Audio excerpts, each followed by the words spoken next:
Hello dear students, very good afternoon to all of you. काल आपण matter आणि मॅटरचं classification काय आहे त्याच्याबद्दल इन्फॉर्मेशन घेतली होती. मॅटर आपण दोन प्रकारे काल क्लासिफाय केला होता. फिजिकल मेथडनुसार मॅटरचे आपण 3 टाइप्स केले होते, सॉलिड, लिक्विड आणि गॅस. केमिकल मेथडनुसार मॅटरचे आपण 2 टाईपमध्ये क्लासिफिकेशन केलं होतं, प्युअर सबस्टन्सेस आणि मिक्सचर. आता प्युअर सबस्टन्सचं पुन्हा फर्दर आपण 2 टाइप्समध्ये क्लासिफिकेशन केलं होतं. कोणते कोणते 2 टाइप्स होते ते बाळांनो? प्युअर सबस्टन्सचे 2 टाइप्स कोणते होते? एलिमेंट आणि कंपाऊंड. कंपाऊंडचे पुन्हा आपण 3 टाइप्स पाहिले होते, मेटल, नॉन मेटल आणि मेटलॉइड. ऑर्गॅनिक कंपाऊंड्स आणि इनऑर्गॅनिक कंपाऊंड्स असे 2 टाइप्स आपण कंपाऊंड्समध्ये केले होते. आणि मिक्सचरचे आपण पुन्हा 2 टाइप्स केले होते, हेटेरोजिनियस मिक्सचर आणि होमोजिनियस मिक्सचर. मग आता आज आपल्याला पुढचा पार्ट शिकायचा आहे.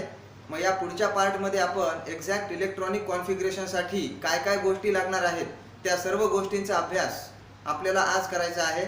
म्हणजे इलेक्ट्रॉनिक कॉन्फिगरेशनला ज्या गोष्टी लागतात त्या गोष्टी मी तुम्हाला ह्या ठिकाणी सांगण्याचा प्रयत्न करणार आहे. त्याच्यासाठी आपल्याला ॲटम बद्दल थोडी इन्फॉर्मेशन घ्यायची आहे. ठीक आहे. ॲटम हे ऑलरेडी आपण शिकलेलो आहोत. Atom is a word which is related to element, and we can say that atom is nothing but it is the ultimate particle of element. म्हणजे एलिमेंटचा अल्टिमेट पार्टिकल ह्याला आपण काय म्हणणार? ॲटम असं म्हणणार. मग आता ह्या ॲटमचे 2 पार्ट्स आपण करू शकतो. ठीक आहे.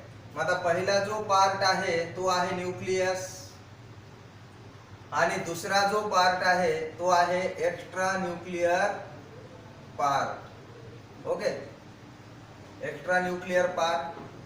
मग आता न्यूक्लियस मध्ये 2 गोष्टी येतात बघा बाळांनो. न्यूक्लियस मध्ये प्रोटॉन असतात जे की पॉझिटिव्हली चार्ज आहेत, आणि अजून एक गोष्ट आहे ती आहे न्यूट्रॉन. आता हे न्यूट्रॉन जे आहेत ते कसे असतात? न्यूट्रल असतात. They don't carry any charge. Okay.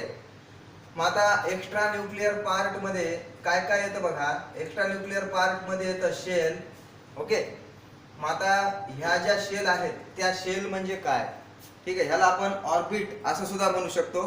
ठीक आहे. शेललाच दुसरं नाव आहे ऑर्बिट. मग आता शेल म्हणजे काय? It is the circular path present surrounding the nucleus. Okay, it is a circular path. हा एक सर्क्युलर पाथ आहे जो न्यूक्लियसच्या सराउंडिंगला प्रेझेंट असतो, आणि त्या सर्क्युलर पाथ मध्ये इलेक्ट्रॉन्स जे आहेत ते काय होत असतात? रिव्हॉल्व होत असतात. मग आता ह्या शेल मध्ये असतात सबशेल. ओके, शेल मध्ये काय असतात? सबशेल. मग आता सबशेल जे आहेत त्या 4 प्रकारचे आहेत. म्हणजे तशा सबशेल भरपूर प्रकारचे आहेत, पण आपल्याला फक्त सबशेल 4च लागणार आहेत. Okay, S subshell, P subshell, D subshell, F subshell, G subshell, H subshell and so on. Okay. मग आता ह्या सबशेलची इन्फॉर्मेशन आपल्याला पुढे घ्यायची आहे. म्हणजे एक्स्ट्रा न्यूक्लियर पार्ट मध्ये न्यूक्लियसच्या सराउंडिंगला शेल असतात, शेल मध्ये सबशेल असतात, ह्या सबशेल मध्ये असतात ऑर्बिटल. ठीक आहे. ऑर्बिटल म्हणजे काय हा सुद्धा कन्सेप्ट आपल्याला हळूहळू पुढे शिकायचा आहे.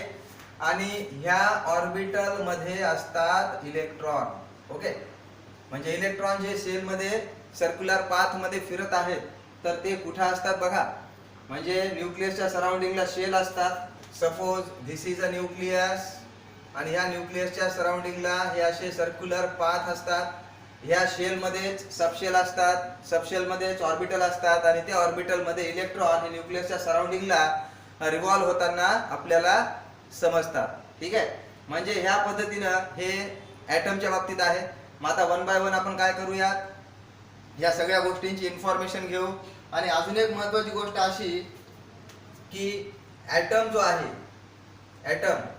Atom is a electrically neutral. Atom हा काय असतो? इलेक्ट्रिकली न्यूट्रल असतो. मग आता ॲटम हा इलेक्ट्रिकली न्यूट्रल का असतो? कारण की कोणत्याही पर्टिक्युलर ॲटम मध्ये, ठीक आहे, number of protons is equal to number of electrons. म्हणजे कोणत्याही पर्टिक्युलर ॲटम मध्ये नंबर ऑफ प्रोटॉन आणि इलेक्ट्रॉन यांची संख्या ही सारखी असते. मग आता बघा, प्रोटॉनवर पॉझिटिव्ह चार्ज आहे, इलेक्ट्रॉनवर निगेटिव्ह चार्ज असतो. ठीक आहे, म्हणजे आपल्या ऍटम मध्ये जेवढा पॉझिटिव्ह चार्ज आहे तेवढाच निगेटिव्ह चार्ज आहे. म्हणजे त्या पॉझिटिव्ह चार्जला बॅलन्स करण्यासाठी तेवढाच निगेटिव्ह चार्ज आहे. त्याच्यामुळे atom itself is a electrically neutral species. ठीक आहे, मग आता आपण पुढे जाऊयात. ठीक आहे, पुढे आपण बघूयात की ह्या ऍटम मध्ये जे काही इलेक्ट्रॉन्स आहेत आणि त्याचं इलेक्ट्रॉनिक कॉन्फिगरेशन जे आपल्याला शिकायचं आहे, त्याच्यामध्ये अजून काय गोष्टी लागतात. तर तुम्हाला एक महत्त्वाचा विषय मी तुमच्या समोर मांडणार आहे, तो म्हणजे क्वांटम नंबर्स. ठीक आहे, आता ह्या क्वांटम नंबरचा वापर आपल्याला कशासाठी करायचा आहे. ठीक आहे, एखादा पर्टिक्युलर इलेक्ट्रॉन एखाद्या एलिमेंट मध्ये आहे. ठीक आहे, एखाद्या एलिमेंटच्या ऍटम मध्ये आहे.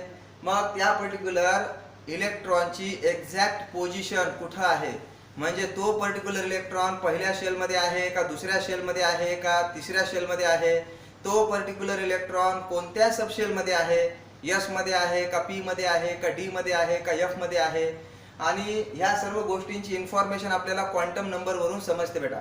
ठीक आहे, तसंच त्या पर्टिक्युलर इलेक्ट्रॉनची पोझिशन ही तर लक्षात येतेच येते, त्याचबरोबर त्या इलेक्ट्रॉनची एनर्जी काय आहे हे सुद्धा आपल्याला लक्षात येतं. म्हणजे क्वांटम नंबर शिकणं हे अतिशय गरजेचं आहे. आता क्वांटम नंबर जे आहेत ते 4 प्रकारचे क्वांटम नंबर्स आपल्याला बघायला मिळतात. आता पहिला जो महत्वाचा क्वांटम नंबर आहे तो आहे principal quantum number. Okay, principal quantum number. आता हा जो प्रिन्सिपल क्वांटम नंबर आहे त्याला आपण डिनोट करतो स्मॉल n. ठीक आहे, principal quantum number is denoted by a symbol small n. मग आता हा प्रिन्सिपल क्वांटम नंबर आपल्याला कशाच्या बाबतीत इन्फॉर्मेशन देतो. It will provide the information of a shell. ठीक आहे, इन्फॉर्मेशन ऑफ शेल. तर शेल बद्दल इन्फॉर्मेशन देण्याचं काम हा क्वांटम नंबर करतो. त्याच शेलला आपण ऑर्बिट सुद्धा म्हणू शकतो. ठीक आहे, मग आता बघा, जर समजा प्रिन्सिपल क्वांटम नंबर ची व्हॅल्यू 1 असेल, 2 असेल, 3 असेल, 4 असेल, 5 असेल and so on. Principal quantum number has value like this 1, 2, 3, 4, 5 and so on. जर समजा मी ह्या ठिकाणी एक न्यूक्लियस ड्रॉ केलेली आहे, suppose this is a nucleus, आणि ह्या न्यूक्लियसच्या सराउंडिंगला हे असे सर्क्युलर पाथ मी ड्रॉ करत आहे. ठीक आहे, आता न्यूक्लियस पासूनचा पहिला सर्क्युलर पाथ. ठीक आहे, हा न्यूक्लियस पासूनचा पहिला सर्क्युलर पाथ याला आपण म्हणणार फर्स्ट शेल. तर ह्या फर्स्ट शेल साठी यांची व्हॅल्यू असते 1. म्हणजे जर समजा मी तुम्हाला असं म्हणलं की n इज इक्वल टू 1, तर याचा अर्थ तुम्ही काय घेणार, it is the first shell. Okay, म्हणजे न्यूक्लियस पासूनची पहिली शेल असा ह्याचा अर्थ घ्यायचा. मग आता न्यूक्लियस पासूनची दुसरी शेल ह्याला आपण काय म्हणणार, n इज इक्वल टू 2. म्हणजे न्यूक्लियस पासूनची दुसरी शेल त्याच्यासाठी प्रिन्सिपल क्वांटम नंबरची व्हॅल्यू किती असणार, 2 असणार. म्हणजेच ही काय झाली, it is a second shell. Okay, मग आता तिसरी शेल जी आहे त्याच्यासाठी क्वांटम नंबर आहे 3. ठीक आहे, तिसऱ्या शेल साठी प्रिन्सिपल क्वांटम नंबर आहे 3. म्हणजे n इज इक्वल टू 3 असं म्हणलं की आपल्या माइंड मध्ये काय आलं पाहिजे, it is a third shell. म्हणजे ही झाली न्यूक्लियस पासूनची तिसरी शेल. मग आता जेव्हा मी असं म्हणेल n is equal to 4, so at that time ह्याला काय म्हणायचं, it is a fourth shell. ठीक आहे, न्यूक्लियस पासूनची चौथी शेल त्याचा जो प्रिन्सिपल क्वांटम नंबर आहे तो आहे 4. म्हणजे ह्या पद्धतीनं आपण सांगू शकतो की न्यूक्लियस पासूनची कितवी शेल आहे त्याला समजण्यासाठी आपण प्रिन्सिपल क्वांटम नंबरचा वापर ह्या ठिकाणी करायचा आहे. म्हणजे n इज इक्वल टू 1 म्हणलं की first shell, n is equal to 2 म्हणलं की सेकंड शेल. ठीक आहे, n इज इक्वल टू 10 म्हणलं की 10th शेल, म्हणजे न्यूक्लियस पासूनची 10वी शेल. म्हणजे अशा पद्धतीने हे आहे. मग आता एखाद्या पर्टिक्युलर शेल मध्ये नंबर ऑफ इलेक्ट्रॉन्स किती असू शकतात. ठीक आहे, number of electrons in a shell, ह्याच्यासाठी एक सिंपल फॉर्म्युला आहे बघा बाळांनो. तो फॉर्म्युला आहे 2 × n². Okay, n is nothing but it is the principal quantum number. मग आता जर समजा मी तुम्हाला असं म्हणलं की पहिल्या शेल मध्ये, ओके, फर्स्ट शेल, आता ह्या फर्स्ट शेल साठी n ची व्हॅल्यू आहे 1. मग आता ह्या पहिल्या शेल मध्ये नंबर ऑफ इलेक्ट्रॉन्स किती असणार, 2 इंटू 1 स्क्वेअर म्हणजे किती इलेक्ट्रॉन 2. म्हणजे पहिल्या शेल मध्ये मॅक्झिमम 2 इलेक्ट्रॉन्स अकोमोडेट होऊ शकतात. मग आता जर समजा तुम्हाला असं म्हणलं second shell, okay second shell, मग आता ह्या सेकंड शेल मध्ये n ची व्हॅल्यू आहे 2. सेकंड शेल साठी प्रिन्सिपल क्वांटम नंबरची व्हॅल्यू आहे 2. मग त्याच्यामुळे आपण काय म्हणणार 2 इंटू 2 स्क्वेअर म्हणजे हे किती झालं 8 इलेक्ट्रॉन्स आपण दुसऱ्या शेल मध्ये अकोमोडेट करू शकतो. मग आता जर समजा मी तुम्हाला असं म्हणलं third shell, okay third shell, मग आता ह्या थर्ड शेल साठी n ची व्हॅल्यू आहे 3. मग त्याच्यामुळं ह्या थर्ड शेल मध्ये नंबर ऑफ इलेक्ट्रॉन्स किती अकोमोडेट होऊ शकतात तर 2 इंटू 3 स्क्वेअर म्हणजे 18 इलेक्ट्रॉन्स आपण तिसऱ्या शेल मध्ये अकोमोडेट करू शकतो. त्याच्यानंतर जर समजा मी तुम्हाला असं म्हणलं फोर्थ शेल, फोर्थ शेल, तर ह्या फोर्थ शेल साठी n ची व्हॅल्यू आहे 4. म्हणजेच याचा अर्थ ह्या शेल मध्ये 2 इंटू 4 स्क्वेअर म्हणजे 32 इलेक्ट्रॉन्स आपण अकोमोडेट करू शकतो. म्हणजे this is a simple formula by which we can be able to find out the number of electrons in a particular shell. जर समजा तुम्हाला असं म्हणलं n is equal to 10, मग आता या 10व्या शेल मध्ये नंबर ऑफ इलेक्ट्रॉन्स किती अकोमोडेट होतात, मग तुम्ही काय करणार 2 इंटू 10 स्क्वेअर, जे काय आन्सर येईल तेवढे इलेक्ट्रॉन्स त्या पर्टिक्युलर शेल मध्ये आपण अकोमोडेट करणार. म्हणजे प्रिन्सिपल क्वांटम नंबर आपल्याला कशाची इन्फॉर्मेशन देतो बेटा, it will give the information of shell किंवा ऑर्बिट. आणि शेल किंवा ऑर्बिट म्हणजे काय, it is a circular path present surrounding the nucleus in which electrons are going to be revolve. So I hope तुम्हाला principal quantum number समजलेला असेल. Okay, मग आता येऊ आपण दुसऱ्या क्वांटम नंबर कडे. दुसरा जो क्वांटम नंबर आहे तो आहे azimuthal quantum number. Okay, second quantum number azimuthal quantum number. मग आता हा जो सेकंड क्वांटम नंबर आहे तो कशाची इन्फॉर्मेशन देतो आपल्याला हेही आपण बघूयात. Okay, azimuthal quantum number. मग आता हा जो अझिमुथल क्वांटम नंबर आहे ह्याला आपण डिनोट करतो स्मॉल l न.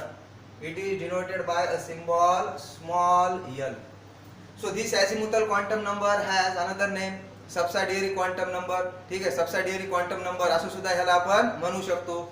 मग आता हा जो पर्टिक्युलर क्वांटम नंबर आहे हा आपल्याला इन्फॉर्मेशन देतोय सबशेलच्या बाबतीत. ठीक आहे, information of subshell. Okay, it will provide the information of subshell. म्हणजे सबशेलची इन्फॉर्मेशन प्रोव्हाइड करण्याचं काम आपल्याला हा अझिमुथल क्वांटम नंबर करतो. ठीक आहे, मग आता एखाद्या पर्टिक्युलर शेल साठी अझिमुथल क्वांटम नंबरच्या किती व्हॅल्यू असू शकतात हेही आपण फाइंड आउट करू शकतो. ठीक आहे, for shell number of l values. एखाद्या पर्टिक्युलर शेल साठी नंबर ऑफ l च्या व्हॅल्यू किती आहेत हे सुद्धा आपल्याला ह्या ठिकाणी फाइंड आउट करता येतं. मग आता कोणत्याही पर्टिक्युलर शेल साठी l ची व्हॅल्यू काय आहे त्याच्यासाठीचा फॉर्म्युला ह्या ठिकाणी आहे. म्हणजे l च्या व्हॅल्यू किती असणार, l will possesses values from n minus 1. ठीक आहे, 0 टू n मायनस 1 हा त्याचा सिंपल फॉर्म्युला आहे. म्हणजे कोणत्याही पर्टिक्युलर शेल मध्ये नंबर ऑफ l व्हॅल्यूज किती असणार तर 0 टू n मायनस 1. मग आता बघा समजा फर्स्ट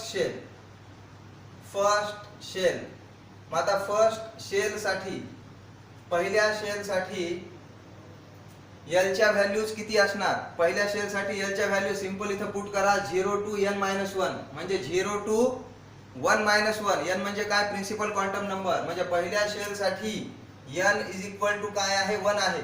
ठीक आहे, पहिल्या शेल साठी n इज इक्वल टू 1 आहे. म्हणजे पहिल्या शेल मध्ये नंबर ऑफ l च्या व्हॅल्यूज या किती असणार 0 टू 0 मायनस 1. ठीक आहे, सॉरी 0 टू 1 मायनस 1. आता 0 टू 1 मायनस 1 म्हणजे 0 टू 0. म्हणजे पहिल्या शेल साठी l ची व्हॅल्यू ही एकच असणार. ठीक आहे, पहिल्या शेल साठी l ची व्हॅल्यू ही काय असणार एकच असणार. मग आता दुसरी शेल घेऊ आपण सेकंड शेल साठी. ओके, l च्या व्हॅल्यूज किती असणार.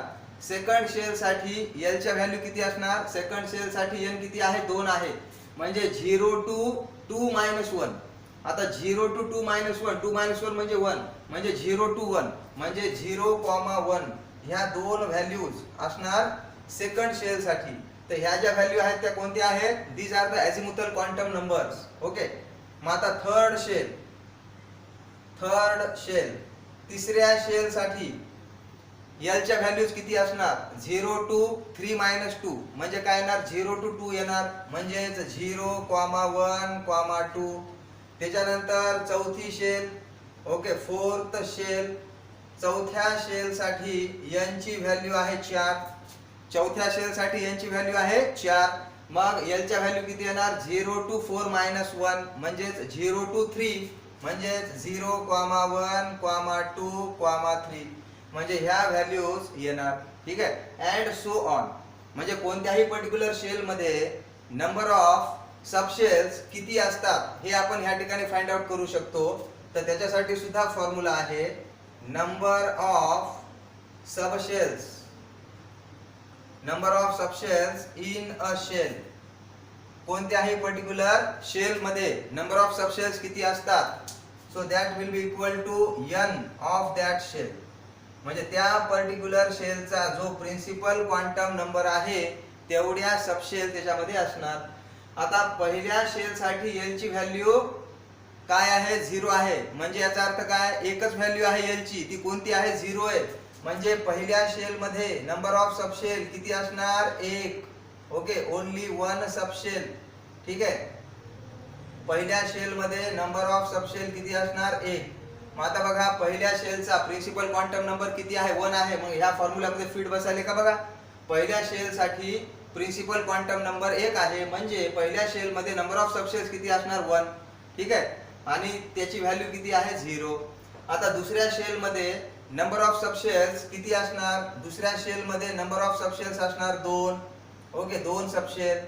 मग आता ज्या 2 सबशेल आहेत त्यांच्या व्हॅल्यूज काय आहेत? एकाची आहे 0, एकाची आहे 1. ठीक आहे. मग आता 0 असेल तर कोणती सबशेल म्हणायचं, 1 असेल तर कोणती सबशेल म्हणायचं तेही मी तुम्हाला सांगतो.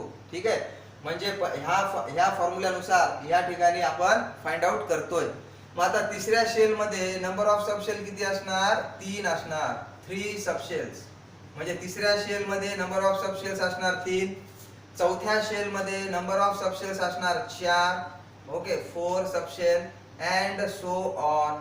म्हणजे ह्या पद्धतीने आपण नंबर ऑफ सबशेल्स एखाद्या शेल मध्ये किती आहेत हे डायरेक्टली सांगू शकतो ह्या फॉर्म्युल्याचा वापर करून. ठीक आहे. मग आता आपल्याला हे बघायचं आहे की L ची व्हॅल्यू 0 असेल तर कोणती सबशेल असते, L ची व्हॅल्यू 1 असेल तर कोणती सबशेल असते, हेही आपण फाइंड आउट करू. तर बघा, जर समजा आपल्याला L इज इक्वल टू 0 अशी व्हॅल्यू आपल्याकडे आहे. ठीक आहे. आणि what ever I am telling that particular thing, so that was always म्हणतोय मी. ठीक आहे. समजा L ची व्हॅल्यू 0 आहे तर याचा अर्थ ती असते S सबशेल. म्हणजे S ह्या सबशेल साठी L ची व्हॅल्यू ही ऑलवेज काय असणार? 0 असणार. जर समजा L इज इक्वल टू 1 असेल तर L इज इक्वल टू 1 साठी कोणता सबशेल असेल? P subshell. ठीक आहे. जर समजा तुम्हाला असं विचारलं P सबशेल साठी L ची व्हॅल्यू काय असते तर तुम्ही काय सांगायला पाहिजे? 1 असते.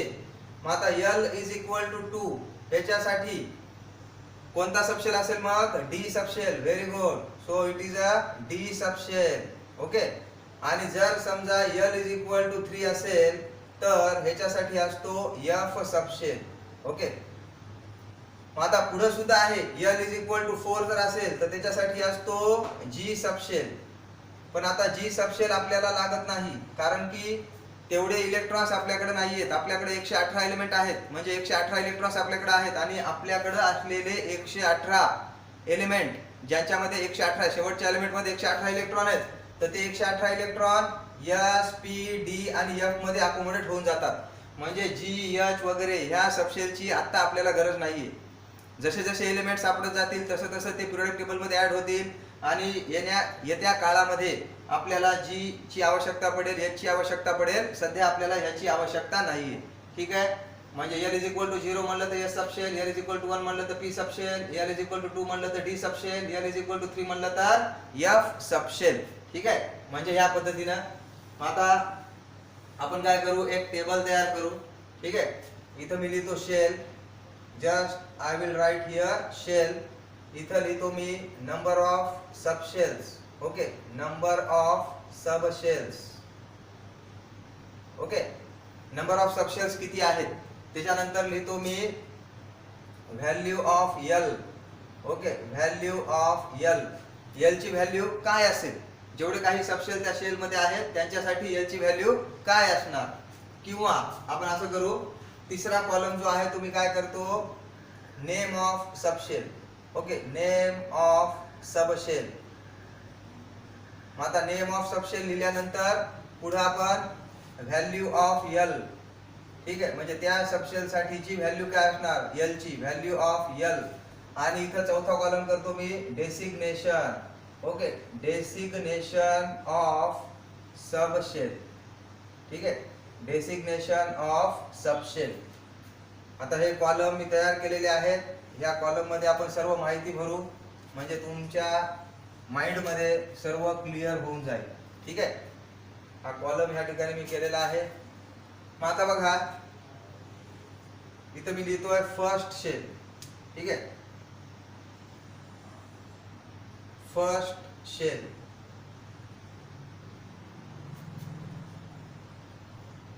इथं लिहितोय मी सेकंड शेल.